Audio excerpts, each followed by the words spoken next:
Hi, today we are going to learn about the structure and working of the human heart. Like all other mammals, humans also have a four-chambered heart. You can see this simple line diagram showing the structure of the human heart. There are four chambers here, two smaller upper chambers and two lower larger chambers. The upper chambers are the atria and the lower chambers are the ventricles. This one that you can see on your right side is the left atrium. Why is it the left atrium when it is on your right side? Consider this heart to be a person's heart standing in front of you. So the left part of that person's heart is on your right side and the right part of that person's heart is on your left side. That is why this is the left atrium, this is the left ventricle, and this is the right atrium and this is the right ventricle.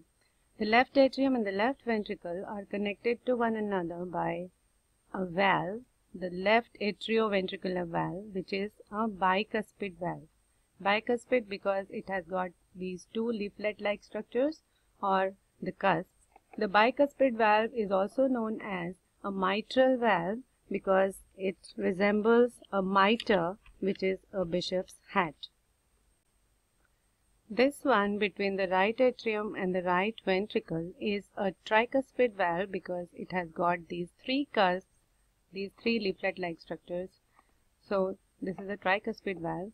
What is the function of a valve? Valves prevent backflow of material and they allow material to flow only in one direction.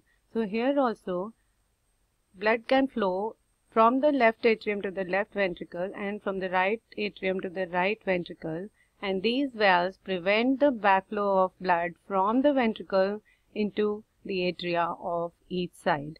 To look at the detailed structure and their position between the atrium and the ventricle, you can have a look at this picture. You can see this bicuspid valve having two cusps here and the tricuspid valve having three cusps here.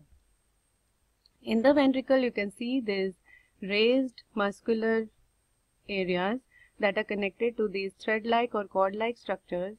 The other ends of these cord-like structures are attached to the atrioventricular valves. These cord-like structures are known as chordae tendineae. Chordae tendineae. What is the function of these chordae tendineae? These chordae tendineae prevent the backward opening of these valves into the atria when the ventricles contract.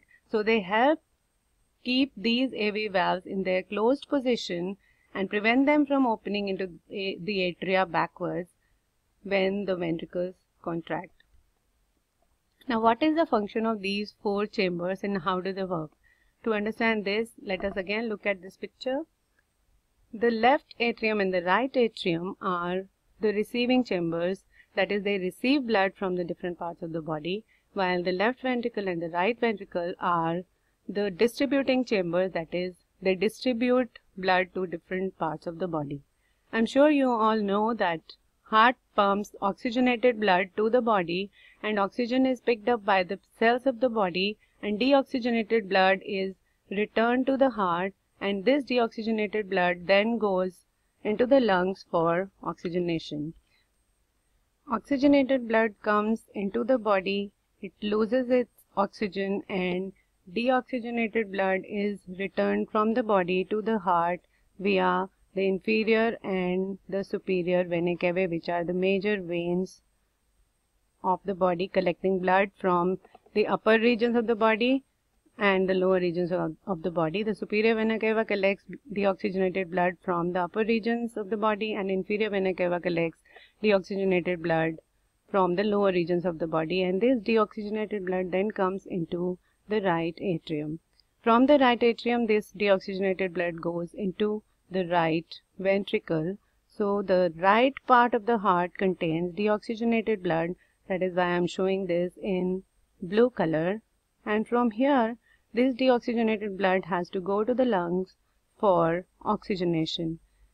From here, this deoxygenated blood goes via the pulmonary artery into the lungs, and this is the only artery in the body that carries deoxygenated blood.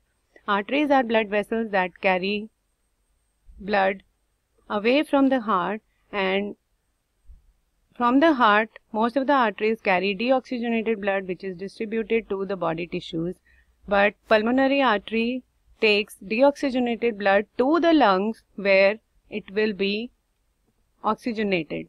That is, the blood will pick up oxygen at the level of the lungs.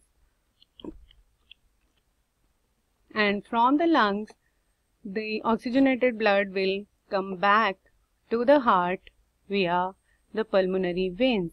And pulmonary veins are the only veins in the body that carry oxygenated blood. All the other veins that are carrying blood back to the heart, they carry deoxygenated blood. But pulmonary veins, since they are bringing the blood back from the lungs where it has picked up oxygen, they bring oxygenated blood back into the left atrium. From the left atrium, this oxygenated blood goes into the left ventricle. So the left part of the heart contains oxygenated blood, and from the left ventricle, this blood will be pumped to the different regions of the body through the major artery arising from the left ventricle, that is the aorta. The aorta and the pulmonary trunk are also guarded by valves, and these valves are semilunar valves because they are half moon shaped. You can see these valves here in this figure. These are the valves that are guarding the entry to these major arteries, that is the aorta and the pulmonary trunk. These valves also prevent backflow of blood into the ventricles when the ventricles relax. Here in this figure you can see that there are two circuits of blood, one between the lungs and the heart and the other one between the body and the heart. To understand this better, please look at this diagrammatic representation of these three components of circulation, that is the lungs, the heart and the body. This figure in the middle shows the heart with all its four chambers, the left atrium, the right atrium, the left ventricle and the right ventricle. Oxygenated blood returns from the lungs to the left atrium via the pulmonary veins. These are the only veins in the body that carry oxygenated blood. From the left atrium, this blood goes into the left ventricle, and from the left ventricle it is distributed to the body by the aorta, which then branches into different arteries. This oxygenated blood that is going into the body loses most of its oxygen and becomes deoxygenated because the cells of the body pick up oxygen from this oxygenated blood. That is why this has been shown in blue color, because this has now become deoxygenated. This deoxygenated blood is then returned to the right atrium via the superior and the inferior vena cava, and then this deoxygenated blood comes into the right ventricle. From the right ventricle, this has to be given to the lungs for oxygenation, and this is carried by the pulmonary arteries. And remember again, these are the only arteries in the body that carry deoxygenated blood, and this circuit is completed. This circuit of blood that is operating between the lungs and the heart is known as the pulmonary circulation.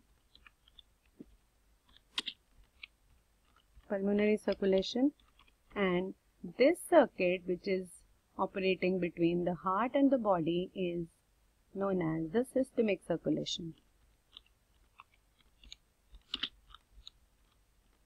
So there are two circuits operating here, the pulmonary circulation and systemic circulation. This type of circulation is known as a double circulation. All mammals, including humans, have this type of double circulation. Thank you.